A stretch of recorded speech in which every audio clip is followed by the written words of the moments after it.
வெள்ளித்திரையில் நடிகை ஜனனி அவர்களுக்கு ஒரு ஒரு சில ரசிகர்கள் பட்டாளம் இருக்குது. ஸோ இவங்க ஒரு சில படங்கள் நடித்திருந்தாலும் அவங்களுடைய படங்கள் மூலியமாகவும் பாடல்கள் மூலியமாகவும் ரசிகர்களிடையே ரொம்பவே பரிச்சயமான ஒரு ஆர்டிஸ்டாக தான் இருக்காங்க. விஜய் தொலைக்காட்சியில் பிக் பாஸ் நிகழ்ச்சியில் கலந்ததுக்கு அப்புறமா இன்னும் கொஞ்சம் ஃபேம் இவங்களுக்கு கிடைச்சிது அப்படின்னே வந்து சொல்லலாம்.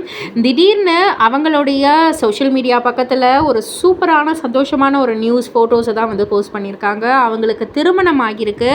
ஸோ அஃபீஷியலாக மிஸ்டர் அண்ட் மிஸ்ஸஸ் ஆயிட்டோம் அப்படின்ற மாதிரி வந்து சொல்லி அழகான திருமண புகைப்படங்கள் எல்லாத்தையுமே வந்து ஷேர் பண்ணியிருக்காங்க. ஏகப்பட்ட பேர் வந்து மனமார்ந்த வாழ்த்துக்களை வந்து தெரிவிச்சிட்டு இருக்காங்க. நிறைய செலிப்ரிட்டிஸுமே வந்து வாழ்த்துக்களை தெரிவிச்சுக்கிட்டு இருக்காங்க. ஸோ என்னதான் திடீர்னு வந்து சத்தமே இல்லாமல் கல்யாணம் பண்ணிக்கிட்டாலும் அவங்களுடைய ரசிகர்கள் வந்து அந்த ஃபோட்டோஸ் எல்லாம் வந்து பார்த்துட்டு அவ்வளோ ஹார்ட்டி விஷஸை வந்து சொல்லிக்கிட்டு இருக்காங்க. இதை பற்றி நீங்கள் என்ன நினைக்கிறீங்க? உங்களுடைய கருத்து என்ன அப்படின்றத கீழே உள்ள கமெண்ட் பாக்ஸில் குறிப்பிட்டு சொல்லுங்கள். மறக்காமல் சேனலை சப்ஸ்கிரைப் பண்ணி பக்கத்தில் உள்ள பெல் ஐகானை கிளிக் பண்ணிவிடுங்க.